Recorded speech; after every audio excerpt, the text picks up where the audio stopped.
Hey Midway, I'm Miss Askew, and tonight we are going to be reading Chapter 9 of Mr. Popper's Penguins. Chapter 9, In the Barber Shop. It was very quiet in the barber shop. The barber was shaving an elderly gentleman. Captain Cook found this spectacle very interesting, and in order to get a better view, he jumped up on the mirror ledge. "Good night," said the barber. The gentleman in the barber's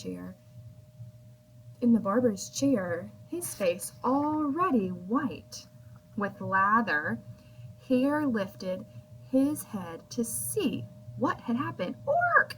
said the penguin, flipping his flippers and reaching out his long beak towards the lather of the gentleman's face. With a yell and a leap, the gentleman rose from his reclining position, left the barber's chair, and fled into the street, not even stopping for his coat or hat. "Caw!" said the captain. "Hey!" said the barber to Mr. Popper. "Take that thing out of my shop. This is not a zoo. What's the idea?" "Do you mind if I take him out your back door?" asked Mr. Popper. "Any door," said the barber, "as long as it's quick. Now it's biting the teeth of my combs." Mr. Popper took Captain Cook in his arms, and amid cries of "Ork! Gaw! Ork!" made his way out of the shop and in its back room and out the door into the alley. Captain Cook now discovered his first back stairway. Mr. Popper discovered that when a penguin has found steps going up somewhere, it is absolutely impossible to keep him from climbing them. "All right," said Mr. Popper, panting up the steps behind Captain Cook. "I suppose, being a bird, and one that can't fly, you have to go up in the air somehow. So you like to climb stairs.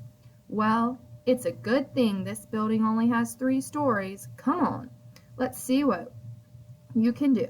Slowly but unwearyingly, Captain Cook lifted one pink foot after another from one step to the next, followed by Mr. Popper at the other end of the clothesline. At last, they came to the top landing. "Now what?" inquired Mr. Popper of Captain Cook. Finding there were no more steps to climb, Captain Cook turned around and surveyed the steps that now went down.